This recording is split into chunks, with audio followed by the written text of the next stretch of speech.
Hello everybody, today is August the 21st, 2024.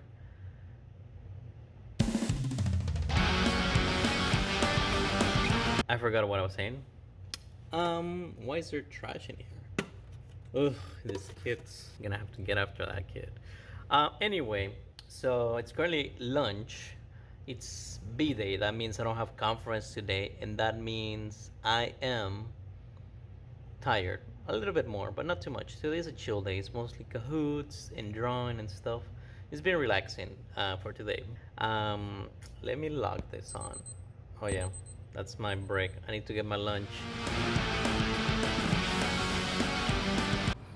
So for next week, they're going to do a paper crane, and as you can see, I have it right here. It's very simple. I use like the page of an old magazine that we have, and I think it gives it like more personality than if we just use regular paper. So we have a paper crane or origami crane because it's the most classic origami that you can do. It was a little bit more difficult than I thought, but overall easy watching just a YouTube video. Now the challenge is not making a small origami crane or whatever origami game they want. Trash. What we want is to do it on big scale. So here we have poster board that was given to me last year, and that's the goal, making that thing on big scale. Now I did that before, but I did it with paper boat, and as you can see, I did the small one over there, and I did that one with poster board. Now that one is bigger, but because they gave us a poster paper on the training and I didn't want to throw it, I wanted to repurpose it. So that's what I did. So it's obviously not gonna be super big, but if you compare it to the actual one, yeah, it's gonna be bigger. So yeah. All right, so I made my crane. As you can see, I have the small one here. This one is the one that we had poster board. Definitely came out bigger than this one. As you can see, it was hard to fold because obviously it's thicker paper, but then I remember that I have big paper, and this is the one with the big paper. So you can see we got the small one. This one cannot stand on its own though, really, because the wings are too heavy. This one, poster paper, medium size, and this one, it's just a little bit bigger. But you can see, like, if you compare the wingspan, this one, it's smaller than this one. This one feels a little bit heavier though. So yeah, that's what I'm thinking. I think I'm gonna give them the regular big paper because I feel it's gonna be easier to fold, and they're gonna have better time. But this one is more secure. Like this one is not going anywhere. This one's good. So yeah. And I think this one just came out a little bit uglier than the other ones. But yeah, that's how it is. Now time for lunch. Currently working on the second unit, R1.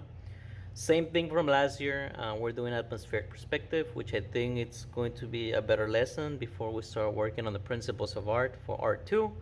And R3 are doing giant origami. Like I was mentioning last time, I did like origami, like big origami with big paper, but I also got the big construction paper we have in the teacher's lounge. I just cut a piece, I cut it to size, and I did my crane. And I actually did it yesterday in class. It came out pretty good, so I'm gonna show it to you guys before I start eating. Okay. Oh, jeez. So this is the first one, the paper crane. Origami crane with magazine paper, very old magazine paper, which gives it kind of like a nice look. Then I did one with the big sketch paper that we have. You can tell the difference, right? I mean, you probably saw it before, like the big difference. It's pretty nice, actually. I like it. But I went with the big construction paper. Oh my goodness. Please don't fall into the trash can. The trash can is right here. So this is how the big construction paper one looks. Isn't this amazing? Like, for some weird reason, I mean, I don't know if this happens to to everybody, but usually for us guys, when we see something big, I don't know, it's amazing. I like it. It's so big. Look. Now, obviously, because it's construction paper, it's more flimsy. It's not as strong, but it can stand on its own, which is crazy. I had it like on one of my shelves over there, and it's pretty cool. I like it. So yeah, students are doing origami. Some of them are doing really simple things, and it's fine because they're putting the origami, as you can see, they're doing the origami in a scene. So that means they will have like cardboard plate, and they will be able to decorate it however they want. So yeah, wanted to show that to you guys. I'm gonna eat my lunch. See you guys. So I don't know if I told you before, but my AC was not working, and I think they finally fixed it. As you can see, we're finally on the 70s, because usually it would stay on 77, but like at the beginning of the day it would be like at 85, which was like really hot, really concerning. Now the classroom finally feels cool, which is, I think, it's great. So yeah, I think we're good now. Thank you, maintenance. Hello everybody, it's currently September the 4th, 2024, and it's Wednesday, and we came back from Labor Day. I wanted to put the paintings on the walls.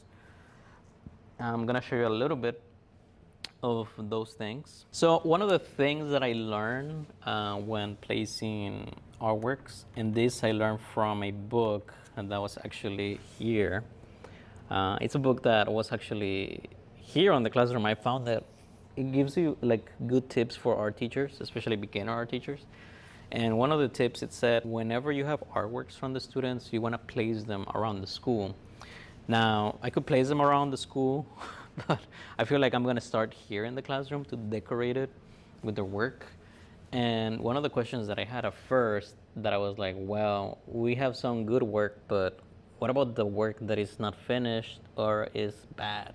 And I'm just being straight up honest, like some of the work is not good because, you know, some of the students don't try really hard. But I thought, like, what can I do about it? And the book simply said, you put the good ones on the beginning, in the middle, and in the end. And you put kind of like the semi-good ones in between them, or like the straight up bad ones. You put them in between the good ones. So, like, I don't know why, but the brain does this thing, like, if it sees something that is good and then something that is not so good, it makes them, all of them, look good. It's weird, like, but the book said that. So basically, you put a good one, you put maybe two that are not good ones, then you put a good one, and then two that are not good, and then at the end you put a good one. So intuitively, all the good ones that are around make all the bad ones look good still. And yeah, for some weird reason, doesn't matter if I look at the bad ones, they still look good, because I don't know, it's something in our brains, but it works. So if you want to try that, be my guest, because I think that will help you a lot. Because if you put all the good ones first and then all the bad ones, the kids are going to feel left out. Like, why are like the good ones first and then the bad ones go? Because mine is bad one, it's at the end. No, if you put them all like that, strategically, it feels like everybody feels involved in it. There's not like a specific way, like, you know. And also same thing in the bottom ones. I also put bad ones and good ones, like, mixed together. That way it doesn't feel like, oh, all the good ones are at the top and all the bad ones are in the bottom. You can try this with your artworks, or if you put them in the hallways, you can try this, and I'm sure it will help you a lot. As you can see, here's the painting that I'm doing. It's supposed to be the wall titan from Attack on Titan. And, well, you know, so far it looks like it came out of a scary movie. Not my intention. It's definitely gonna look better. It's gonna have obviously red, black, and gray. But yeah, it looks like it came out of straight of a scary movie. Not my intention though. Not my intention. I also started putting paintings. You can see me. I started putting paintings on the doors, I did this, and I think I'm not gonna put any more in the bottom because I think those in the bottom, they're way too down in my opinion. And then I put two over here, but I think they're too close to each other, so I don't know. Maybe I'll move them. There's not so much space in between them. I put two canvases here. I'm gonna put way more over here. I still need to put this stack right here. And I still have no cartridges. I need to make my list though. So yeah. Hello everybody. Currently is September 10, 2024. We're on week 5. It's a Tuesday. Currently on my conference period. So what are we doing this week? So all 3 classes are doing different things. R1 is doing value, lights and shadows, basically. R2 is doing a minimalistic movie poster. Let me show you, like this is the one that I'm doing. I show some shots of it last time. This is supposed to be the wall titan from Attack on Titan. You probably cannot see it very well because it's mirrored.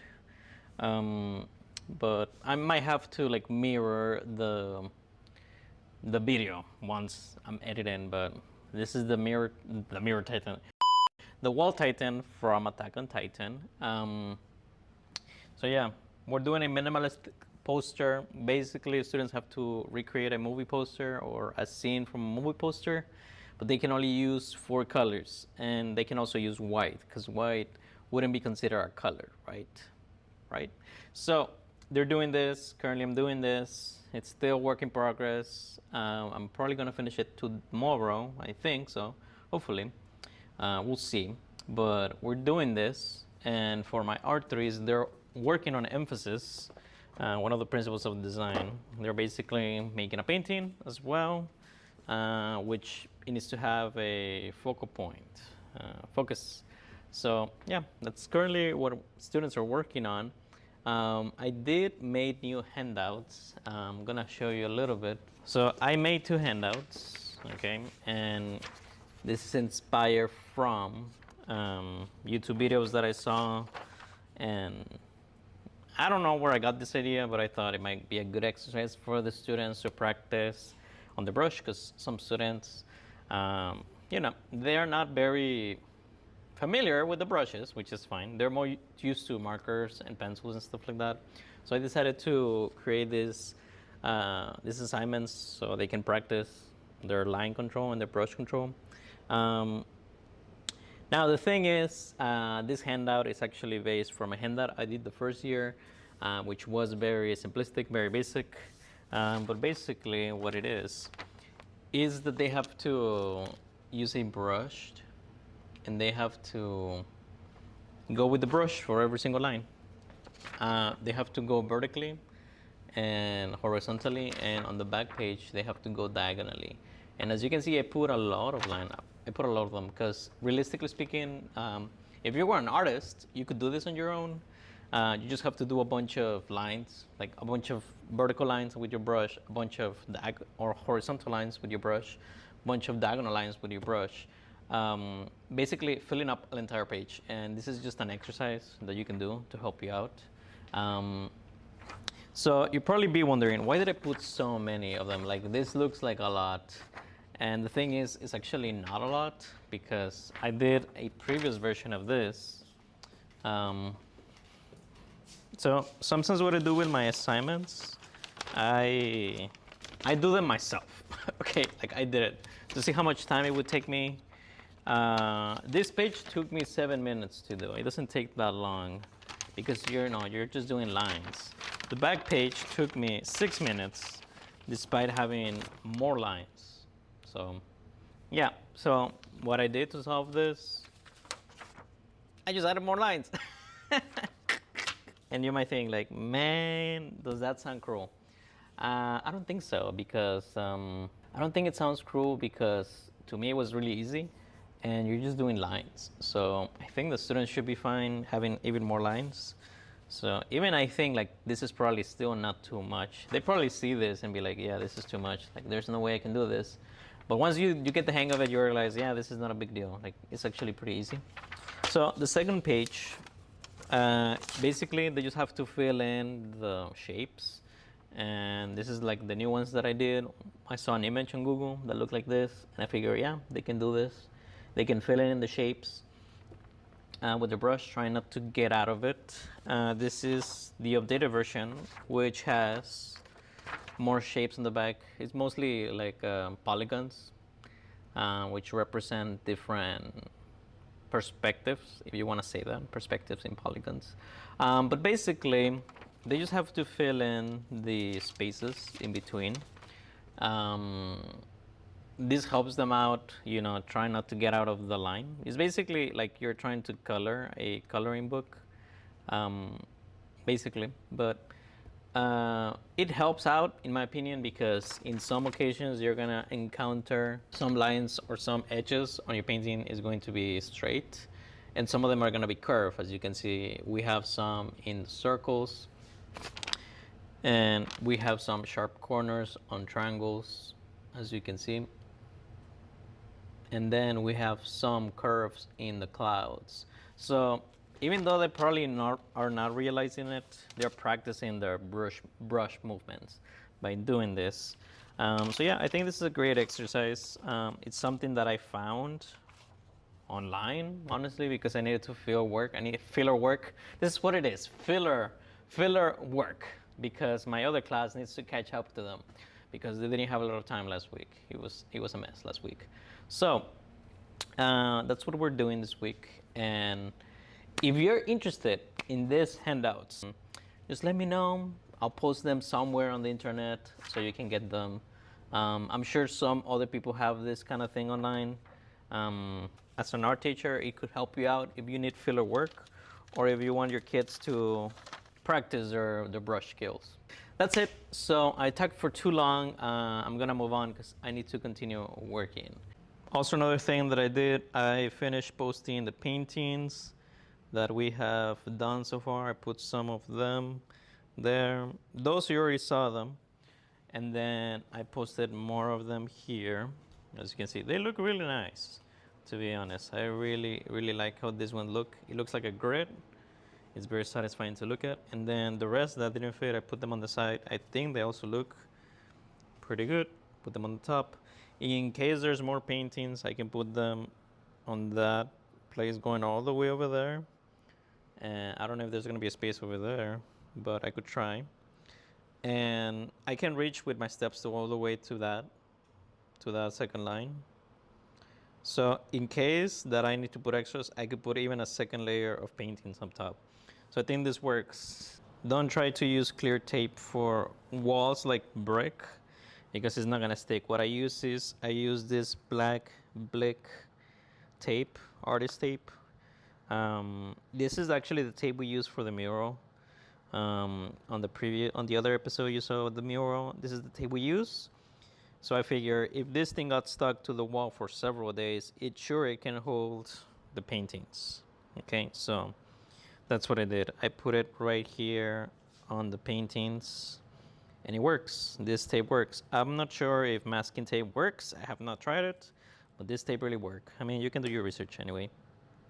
Last thing I want to mention, yesterday I asked the students to help me out clean the storage room, because we had a lot of old canvases and old panels that we didn't need no more, and they were just taking space. So the students that were done with the work, they helped me destroy them. Like, they helped me like break them, folding them so they could fit in the trash can. They had a lot of fun. So I mean, that was great. But yeah, I think they liked it too much, because a student asked me if he could destroy his canvas after I graded it, and I told him no. So yeah, just if you're gonna have your students destroy old artwork that you want to throw out, just be mindful. So yeah, all right guys, I'll see you on the next one. Bye. You know, before I leave, I just want to say, today I learned about the manure and mindful thing on TikTok. I thought it was great. You know, I'm like, oh, that's so cool, that's so nice. After I heard a student say it like 10 times in a span of 5 minutes, I think I already hate it. So, yeah.